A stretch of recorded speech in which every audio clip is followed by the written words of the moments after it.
दोस्तों पाकिस्तान जो है पिछले कुछ दिनों से बहुत बड़ी खिचड़ी पका रहा है।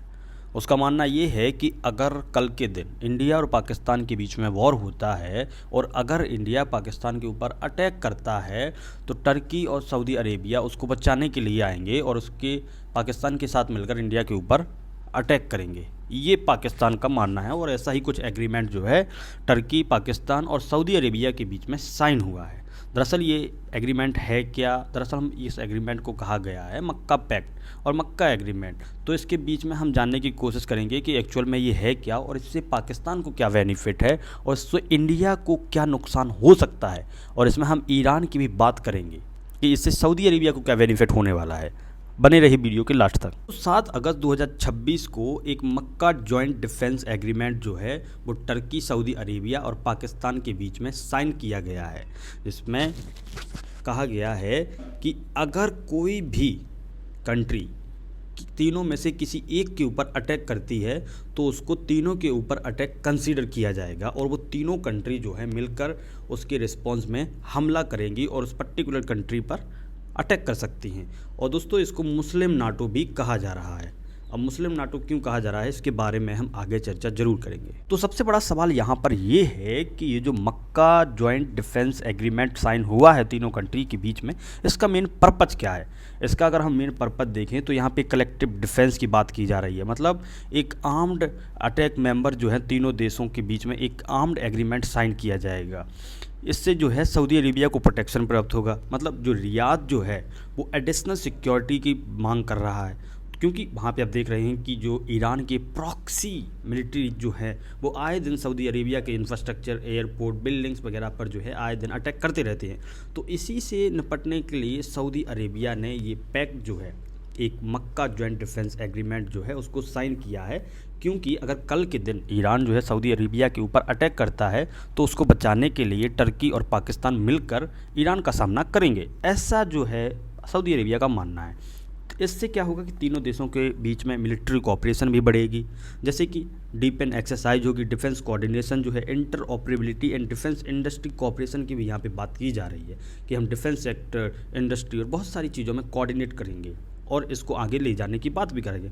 तीसरा जो सबसे बड़ा रीज़न है वो यहाँ पे ये है कि जो इनकी जो तीनों कंट्रीज़ की अमेरिका के ऊपर डिपेंडेंस है इसको हम करेंगे, क्योंकि सऊदी अरेबिया ईरान से निपटने के लिए ज़्यादातर रिलाय था अमेरिका के ऊपर।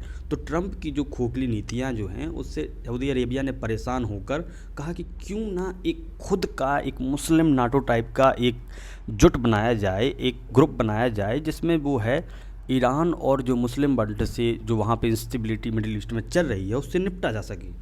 तो उसको भी यहाँ पे काउंटर करने के लिए इसको देखा जा सकता है। तीसरा है कि रीजनल डिटरेंस। मैंने जैसा कि आपको बताया कि जो ईरान की जो प्रॉक्सीज़ हैं वो आए दिन सऊदी अरेबिया के ऊपर अटैक करती रहती हैं, तो इसी से निपटने के लिए भी ये एग्रीमेंट जो है साइन किया गया है। अब इससे इंडिया को क्या फ़र्क पड़ेगा? दरअसल इंडिया के लिए अगर हम देखें तो ये वर्थ मॉनिटरिंग है, क्योंकि इसका जो मेंबर है वो पाकिस्तान है। तो इंडिया को एक कड़ी नज़र रखना, जो मक्का जॉइंट डिफेंस एग्रीमेंट साइन हुआ है उस पर एक कड़ी नज़र रखनी चाहिए और एक्चुअल में इसको मॉनिटर करना चाहिए कि इसके चारों ओर इर्द गिर्द हो क्या रहा है। क्योंकि गल्फ कंट्रीज जो हैं could affect India's interest, but it does not automatically mean the pact is directed against India. इसका कोई डायरेक्ट मतलब नहीं है कि इंडिया के अगेंस्ट में है। दरअसल आगे क्या होगा उसके बारे में हम जरूर देखते रहेंगे। अच्छा, तो सबसे बड़ा सवाल ये है कि जब अमेरिका सऊदी अरेबिया के साथ में है तो उसके बावजूद सऊदी अरेबिया को ज़रूरत क्या है एक नई ग्रुप, एक नई सिक्योरिटी एग्रीमेंट की? दरअसल सऊदी अरेबिया जो है पिछले कुछ दिनों से और मैं कहूँ कि पिछले कुछ सालों से जो है बहुत सारे उसकी नेशनल सिक्योरिटी के लिए थ्रेट है। जैसे ईरान का अटैक, उसकी प्रॉक्सी ग्रुप, उसकी ऑयल इंफ्रास्ट्रक्चर पे अटैक हो रहा है, इंस्टेबिलिटी है स्टेट ऑफ हॉर्मुज एंड बब अल मंडेब, जैसे मैंने कि आपको बताया, जो कि वहाँ पे जहाँ पे इंडिया और पूरे वर्ल्ड का 50% से ज़्यादा क्रूड ऑयल जो है जहाँ से होकर इम्पोर्ट एक्सपोर्ट होता है। रीजनल कन्फ्लिक्ट है, नॉन स्टेट एक्टर आए दिन सऊदी अरेबिया के इंफ्रास्ट्रक्चर पर अटैक करते रहते हैं। तो यहाँ पे सऊदी अरेबिया का जो मेन पर्पज़ है वो है इसकी जो सिक्योरिटी को डाइवर्सिफाई करना, कि भाई हम सिर्फ अमेरिका के ऊपर डिपेंड नहीं रह सकते, हमको अपने सिक्योरिटी अल्टरनेटिव जो है वो डाइवर्सिफाई करने पड़ेंगे। क्या ये एक मुस्लिम नाटो है? नहीं, probably not at this stage. अभी कुछ भी कहा जाना मुश्किल है, क्योंकि इसने कोई एक्सप्लिसिटली मेंशन नहीं किया है कि ये मिलिट्री एक्सेस है और सेक्रेटरीन ब्लॉक है, और ना ही इसने आइडेंटिफाई किया है एक स्पेसिफिक एनिमी को, ये हमारा जो है कंट्री, ये तो कंट्री जो है हमारी दुश्मन है और हम तीनों देश जो है मिलकर इसके अगेंस्ट फाइट करेंगे। ऐसा कुछ भी अभी मेंशन नहीं किया गया है, और ना ही इसने किसी मुस्लिम कंट्री को अभी ज्वाइन करने के लिए बुलाया है। तो इस पॉइंट पे कुछ भी कहना गलत होगा। तो सवाल ये है कि सऊदी अरेबिया ने टर्की और पाकिस्तान को ही क्यों चूज़ किया। 85 से 90% तक मुस्लिम वर्ल्ड की जो पॉपुलेशन है वो सुन्नी है, और इनमें होता क्या है कि जो सुन्नी वर्ल्ड जो मुस्लिम होते हैं वो अपना लीडर खुद चूज करते हैं। तो जैसे कि मैंने बताया कि कॉम्प्लीमेंट्री स्ट्रेंथ होगी। सऊदी अरेबिया के पास में huge defence spending and financial resources है। टर्की के पास में एक ग्रोइंग डिफेंस इंडस्ट्री है, वेपन्स को एक्सपोर्ट करता है तो वेपन्स की भी टेक्नोलॉजी है। पाकिस्तान के पास में एक मिलिट्री है, न्यूक्लियर कैपेबिलिटी है। तो ये एक आइडियल सिचुएशन हो जाती है सऊदी अरेबिया के लिए इन दोनों कंट्री को चूज़ करने के लिए। जॉइंट एक्सरसाइज करेंगे, वेपन प्रोडक्शन होगा, मिलिट्री कोऑपरेशन होगी, and could benefit all the three. तीनों को एक म्यूचुअल बेनिफिट होने वाला है इस एग्रीमेंट के बाद में। But there are some serious problem. What are दे?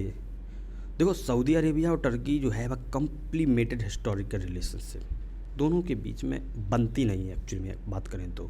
जो वहाँ के प्रेसिडेंट हैं एर्डोगन्स, उनका जो मानना है ambitions for leadership of the Muslim world, उनका मानना है कि टर्की को एक मुस्लिम वर्ल्ड का लीडर बनना चाहिए, और दूसरी ओर सऊदी अरेबिया का भी सेम ख्वाब है कि हमको जो है मुस्लिम वर्ल्ड की लीडरशिप का रोल मिलना चाहिए।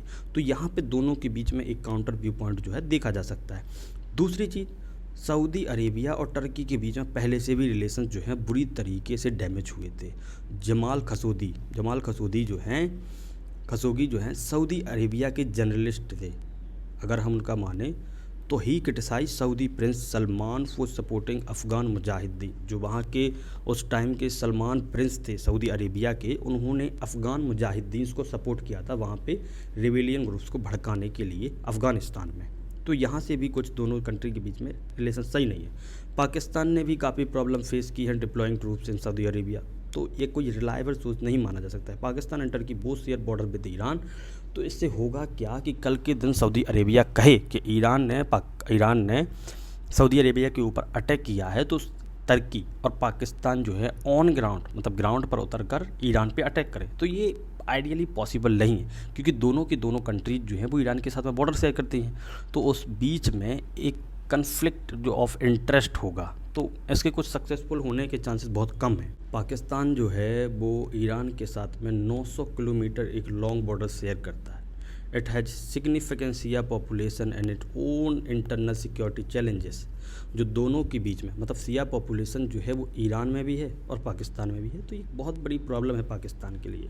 Islamabad also wants economic relations with Iran. तो भाई वो क्यों जाएगा सऊदी अरेबिया के कहने पर ईरान से लड़ने? नहीं जाएगा। उसका इकोनॉमिक इंटरेस्ट है, एक रिलीजियन है, उसका ही पर्सपेक्टिव देखा जाएगा वहाँ पे। At the same time it has a close defence relationship with Saudi Arabia. दोनों के बीच में एक डिफेंस कोऑपरेशन और एग्रीमेंट और रिलेशनशिप भी है। तो आई थिंक कि यहाँ पे एक हेजिटेंट वाली सिचुएशन क्रिएट होगी तीनों के बीच में, और एक आइडियल है। सक्सेसफुल होने के बहुत ही कम चांसेस हैं। By the way, Saudi Arabia bigger strategy, मतलब रियाद अभी डाइवर्सिफाइंग, क्योंकि यहाँ पे सऊदी अरेबिया को इस तरीके से देखा जा सकता है कि ये अपनी जो सिक्योरिटी पार्टनरशिप है उसको डाइवर्सिफाई कर रहा है। इसने दोनों के पाकिस्तान के साथ में पहले ही एग्रीमेंट जो है बना के रखा है कि Pakistan explore wider maritime defence cooperation. The objective may be to reduce dependence on single security provider. देखो, द मेन ऑब्जेक्टिव यहाँ पे क्या हो सकता है कि पहले जो है सिक्योरिटी प्रोवाइडर कौन था सऊदी अरेबिया के लिए? अमेरिका, ऑब्वियसली अमेरिका था। तो इसको अल्टरनेटिवली रिप्लेस करने के लिए भी यहाँ पे देखा जा सकता है कि सऊदी अरेबिया जो है इसको डाइवर्सिफाई कर रहा है। Simply why India should pay attention. India को क्यों इसके ऊपर अटेंशन देनी चाहिए? जैसा कि हम जानते हैं कि इंडिया हैविली डिपेंडेंट है गल्फ कंट्रीज के ऊपर एनर्जी सिक्योरिटी के लिए। हमारा जो एलपीजी गैस क्रूड ऑयल जो आता है वो सऊदी अरेबिया से मेनली आता है। तो इसके अगर कोई भी पार्टनरशिप एग्रीमेंट पाकिस्तान और सऊदी अरेबिया के बीच में होता है, और अगर भगवान ना करे कि अगर पाकिस्तान के कहने पर सऊदी अरेबिया और इंडिया के बीच में रिलेशन ख़राब होते, तो इससे जो हमारा एनर्जी सिक्योरिटी का जो एम है दूर तक जो है क्षति पहुंच सकती है और नुकसान भी हो सकता है क्रूड ऑयल पर। तो any instability involving Saudi Arabia के साथ में कोई भी इंस्टेबिलिटी होती है, ईरान और gulf code affect, oil prices जो हैं बहुत ज़्यादा होंगे, शिपिंग रूट्स में जो है बदलाव हो सकता है, इंडिया की एनर्जी सिक्योरिटी का मैंने आपको बता दिया पहले ही कि बहुत ज़्यादा है। और दूसरी चीज़ जो है वो है Indian citizen working in the gulf. आप जानते हैं कि इंडिया की जो मोस्टली पॉपुलेशन है, जो वर्किंग पॉपुलेशन है, लेबर है, वो गल्फ कंट्रीज में जो है वहाँ पे रह रही है और एक बहुत ही डायस्पोरा, जो डाइवर्स डायस्पोरा का वहाँ पे काम करती है। तो यहाँ पे इंडियन सिटीजन्स को भी काफ़ी हद तक नुकसान हो सकता है। तो इंडिया को इस पर बहुत ही ज़्यादा अटेंशन पे करने की ज़रूरत है। तो क्या इंडिया को पाकिस्तान के बारे में चिंता करनी चाहिए? प्रोबेबली पाकिस्तान कोशिश कर तो सकता है वेस्ट एशिया में इन्फ्लुएंस बढ़ाने के लिए, बट इसका मतलब ये नहीं है कि इंडिया को ओवर रिएक्ट करना चाहिए, ऑब्वियसली नॉट करना चाहिए, क्योंकि सऊदी अरेबिया के साथ में हमारी पहले भी इकोनॉमिक, डिफेंस, स्ट्रेटजी, बहुत सारी डील्स और एग्रीमेंट सऊदी अरेबिया के साथ में पहले से हैं। तो पाकिस्तान कोई जमाल गोटा पिला नहीं देगा सऊदी अरेबिया को कि आप जो है इंडिया के साथ में साझे रिश्ते तोड़ दो। नहीं हो सकता। कोई भी एग्रीमेंट हो, कोऑपरेशन हो, डिफेंस एग्रीमेंट हो, हमको कोई ज़्यादा फ़र्क नहीं पड़ने वाला है एक्चुअली में। But Riyadh is unlikely to sacrifice its relationship with India. अरे भाई, India is a largest importer exporter. एक इन्वेस्टमेंट जो है सऊदी अरेबिया इंडिया में करता है इंफ्रास्ट्रक्चर में, तो भाई अपना नुकसान थोड़ी ना करा रहेगा किसी के कहने पर, ऑब्वियसली नॉट। तो सबसे बड़ा सवाल यहाँ पर ये है कि मक्का जो पैक्ट साइन हुआ है, क्या वो सर्वाइव करेगा? अगर अभी के हिसाब से हम देखें, जो रीजनल वॉर कंटिन्यू कर रहा है, the pact could become more important. अगर जो वॉर अभी चलता रहा तो ये एग्रीमेंट जो है सिग्निफिकेंट बन सकता है। और दूसरी ओर अगर हम देखें, अगर फुल स्केल वॉर होता है with Iran, Turkey and Pakistan may hesitate to commit forces against their neighbour. अगर मान लो सऊदी अरेबिया और ईरान के बीच में फुल स्केल वॉर हो जाता है, तो क्या टर्की और पाकिस्तान जो हैं ईरान के अगेंस्ट में जाएंगे? प्रोबेबली नॉट, क्योंकि उन्हें वो जानते हैं कि वही नेबरिंग कंट्री है और हमारे पहले से भी अच्छे रिलेशन हैं ईरान के साथ में, तो वो डायरेक्टली वॉर में तो एंटर नहीं होंगे सऊदी अरेबिया के कहने पर। तो भाई इसके सर्वाइव होने के चांसेस बहुत कम हैं। रीजनल पीस आ जाती है तो पैक्ट को loose much of its strategic relevance. अगर पीस रीजन में आ जाती है तो इसकी जो रिलेवेंस है वो बहुत हद तक कम हो जाएगी और ये एक अपना जो मेन गोल है उसको खो सकता है। तो जो मक्का पैक्ट है या मक्का एग्रीमेंट है, इसकी सर्वाइवेबिलिटी इसी पे डिपेंड करती है कि मिडिल ईस्ट में इंस्टेबिलिटी है या स्टेबिलिटी है। अगर स्टेबिलिटी आएगी तो मक्का पैक्ट का कोई मतलब नहीं है, अगर इंस्टेबिलिटी आई थी तो इसकी जो है सिग्निफिकेंस बढ़ सकती है और ये सऊदी अरेबिया के लिए काफ़ी हद तक अल्टरनेटिव सिक्योरिटी प्रोवाइडर बन सकता है।